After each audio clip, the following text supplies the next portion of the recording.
मौजूदा सरकार जो है उससे कुछ अपेक्षा नहीं है। जितने भी सरकार है, चाहे लालू की सरकार हो, नीतीश की सरकार, हमने बहुत से सरकार देखा हम लोगों ने, लेकिन सब लोग अपने पेट भरने के चक्कर में है, अपना कुर्सी बरकरार रखने के चक्कर में है। मेरा बेटा बन जाए, मेरा नाती बन जाए, लेकिन जनता को कोई सोचने वाला नहीं है। स्कूली बच्चों पर लाठी चलाना, ये सब नहीं होना चाहिए। हमारे यहाँ रोजगार की व्यवस्था होना चाहिए। कई बेटियां हो गई तब बेटा हुआ। माँ और बहन नीतीश कुमार की सभा में जाने से भागेंगे। नीतीश बाबू क्या हो गया है? मानसिक संतुलन वो खो बैठे हैं, इसलिए वो ऐसा करते हैं। वो किसी एक ऐसी बीमारी से ग्रस्त हैं जिसका इलाज उनको कराना चाहिए।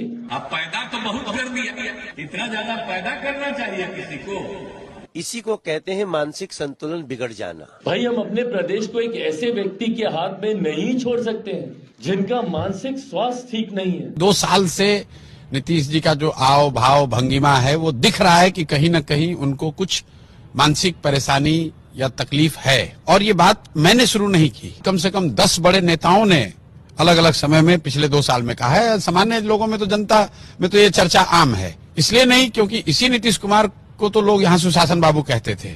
आज ये लोग क्यों कह रहे हैं? लोग इसलिए कह रहे हैं कि हर दूसरे तीसरे दिन लोग देखते हैं कि नीतीश कुमार कुछ बेतुकी बात कह देते हैं। लोग जो उनसे मिलने जाते हैं आगे कहते हैं कि पहचान ही नहीं रहे हैं। मैं आपको कैमरे पे कह रहा हूँ, नीतीश कुमार अपने कैबिनेट के जितने मंत्री हैं उसका नाम नहीं बता सकते बिना कागज देखे हुए। कहाँ आपराधिक घटना घट रही है? कौन कर रहा है? आप यहाँ देखिए तो क्या बात है, यहाँ कोई आपराधिक घटना कितना कम है। की बड़ी खबर आपको बता दें, पूर्व एमएलए अनंत सिंह पर जानलेवा हमला हुआ है। 60 से 70 राउंड गोलियां चली हैं। मुख्यमंत्री को ज्यादा नजदीक से नीतीश जी को जानते, तो आपको भैया हम नजदीक से तो सबको जानते हैं। बदल गए?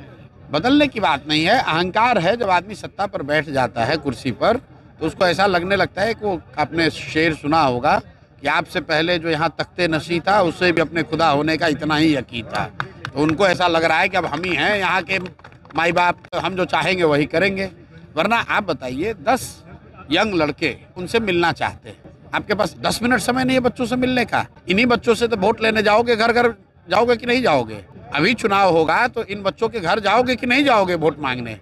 और आज इन बच्चों पर लाठी मरवा रहे हो, तो ये अहंकार नहीं है तो क्या है? कोर्ट ने ऑर्डर में कहा ये सारी धाराएं जो सारा आपने इन पर एक्यूजेशन एलिगेशन लगाया है, इसमें कोई ऐसा धारा नहीं है जिसके लिए आपको इनको कोर्ट में प्रोड्यूस करने की जरूरत थी। आप थाने से ही इनको जमानत